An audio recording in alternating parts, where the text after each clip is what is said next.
right. Hello, everybody. I'm Brian. This is AAMI News and Conversation. We're here during Sterilization Standards Week, the fall edition of 2025.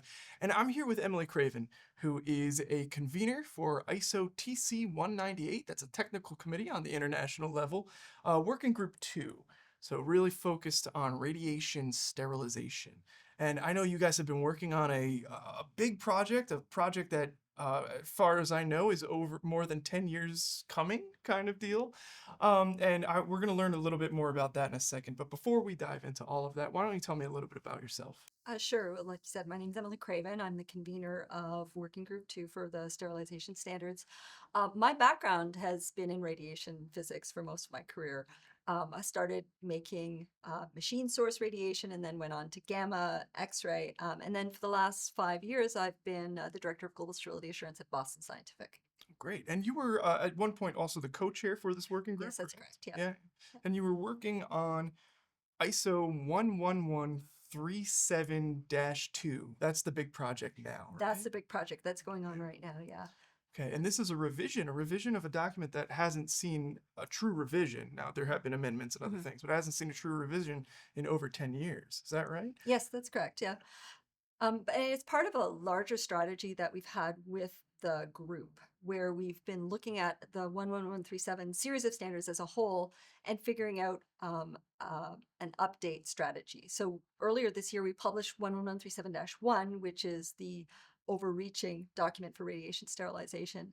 One of the things that became very apparent is that 11137-2, which is about dose setting, was in need, definitely in need of an update. And we had put in an amendment earlier on um, to cover off the addition of more ways to set a minimum dose.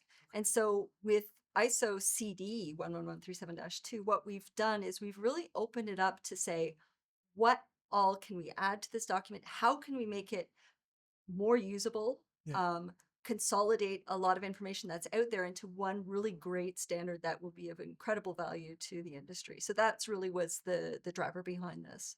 And that's really interesting to me because most of the time, and I think our viewers will think this too, when we talk about a standard revision, it's an overhaul because the state of the art, all the technology or all the scientific understanding has radically changed since the last time the document has been updated.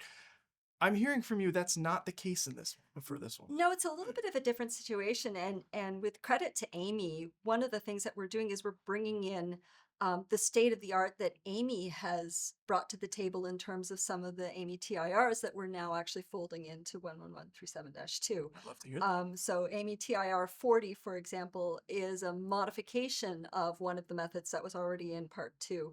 So by bringing in that modified method 2, now we have that extra level of choice that a user has when they're setting up one of these methods. Another AAMI standard that has really helped us drive that state of the art is AAMI TIR 35. Now, again, a TIR 35, it's an older standard, but it was updated to add in some really great information on product adoption.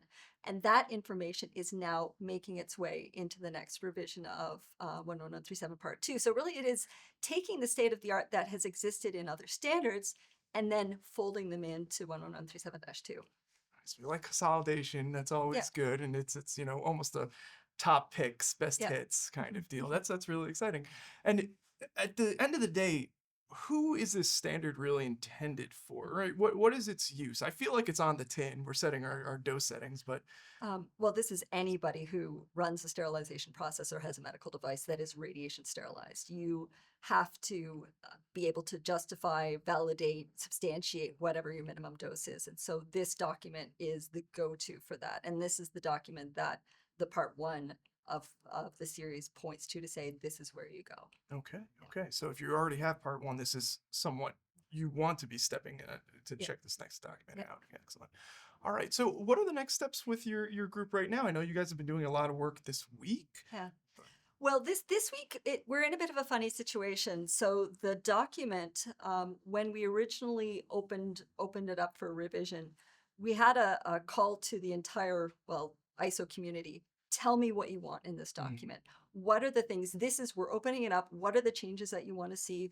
What are those additional methods like we talked about with modified method 2, and what are the guidances that don't exist right now that we want to put in. So we had a meeting a year ago, more than a year ago, in Galway, which was one of the ISO plenary meetings, and we had the working group meet then. And what we did at that meeting is that we basically came in with a laundry list of this is what we want to do, and then we came out with a list of here's how we want to change the document. Gotcha. So then we took that list when we assigned a task group to this under the leadership of actually Martel Winters, who's one of the um, AAMI members to the Love to tell, yeah. ISO committee. And so the group basically divvied up the work, brought it all together.